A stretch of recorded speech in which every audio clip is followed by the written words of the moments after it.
Hello friends, ओम श्री गणेशाय नमः। जय श्री कृष्ण। आप सभी का स्वागत है आपके अपने यूट्यूब चैनल पर। फ्रेंड्स, आज हम आपको इस वीडियो में बताने जा रहे हैं कार्तिक मास महात्म्य की 10वें अध्याय की कथा के बारे में, जिसको सुनने मात्र से ही भरेंगे आपके धन धान्य के भंडार और होंगी आपकी सभी मनोकामनाएं शीघ्र ही पूर्ण। फ्रेंड्स, वीडियो शुरू करने से पहले आपसे रिक्वेस्ट है, अगर आप हमारे चैनल पर नए हैं और आपने अभी तक चैनल को सब्सक्राइब नहीं किया है तो प्लीज़ सब्सक्राइब कीजिएगा चैनल को, साथ ही प्रेस कीजिएगा बेल आइकन को, जिससे नए वीडियो से रिलेटेड नोटिफिकेशन आपको तुरंत प्राप्त हो सके। और वीडियो पसंद आने पर वीडियो को लाइक और शेयर जरूर कीजिएगा, ताकि सभी भक्तों को इस वीडियो का लाभ प्राप्त हो सके। और कमेंट बॉक्स में जय श्री कृष्ण जरूर लिखिएगा।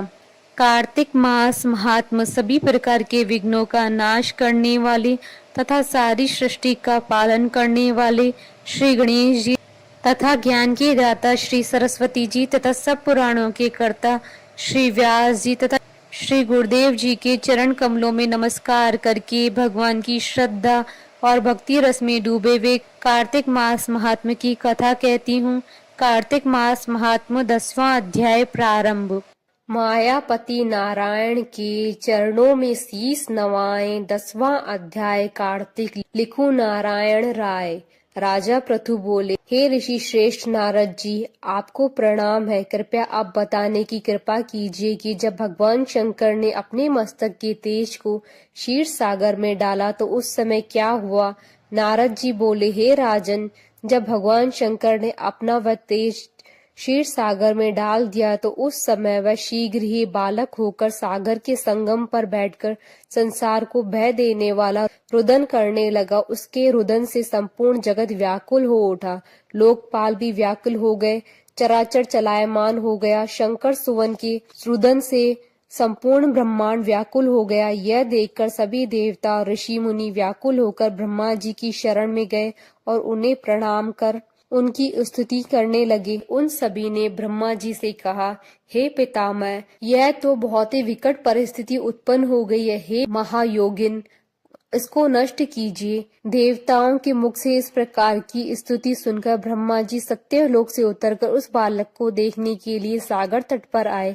सागर ने ब्रह्मा जी को आता हुआ देखकर उन्हें प्रणाम किया और बालक को उठाकर उनकी गोद में दे दिया। आश्चर्यचकित होते हुए ब्रह्मा जी ने पूछा, हे सागर, यह बालक किसका है? शीघ्रता पूर्वक कहो। सागर विनम्रता पूर्वक बोला, प्रभु, यह तो मुझे ज्ञात नहीं, परंतु मैं इतना अवश्य जानता हूँ कि यह गंगा सागर के संगम पर प्रकट हुआ है। इसलिए हे जगत गुरु, आप इस बालक का जात कर्म आदि संस्कार करके इसका जातक फल बताइए। नारद जी राजा पृथु से बोले, सागर ब्रह्मा जी के गले में हाथ डालकर बार बार उनका आकर्षण कर रहा था। फिर तो उन्होंने ब्रह्मा जी का गला इतनी जोर से पकड़ा कि उससे पीड़ित होकर ब्रह्मा जी की आंखों से अश्रु टपकने लगी।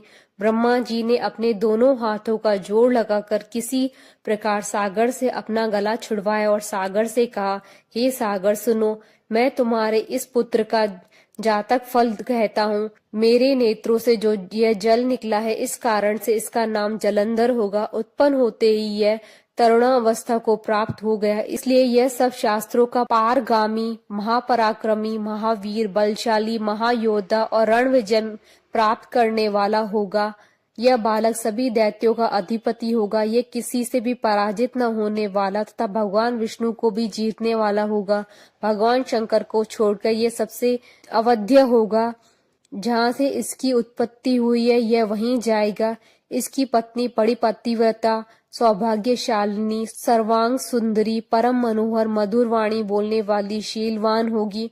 सागर से इस प्रकार कहकर ब्रह्मा जी ने शुक्राचार्य को बुलाया और उनके हाथों से बालक का राजाभिषेक करवाकर स्वयं अंतर ध्यान हो गए। बालक को देखकर सागर की प्रसन्नता की सीमा न रही। वह हर्षित मन से घर आ गया। फिर सागर में उस बालक का लालन पालन कर उसे पुष्ट किया। फिर काल नेमी नामक असुर को बुलाकर वंदा नामक कन्या से विधि पूर्वक उसका विवाह करा दिया।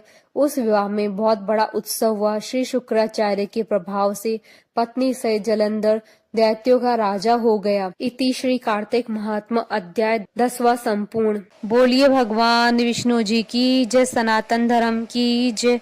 हमारे साथ इस वीडियो में अंत तक बने रहने के लिए आपका धन्यवाद। ओम श्री गणेशाय नमः। जय श्री कृष्णा।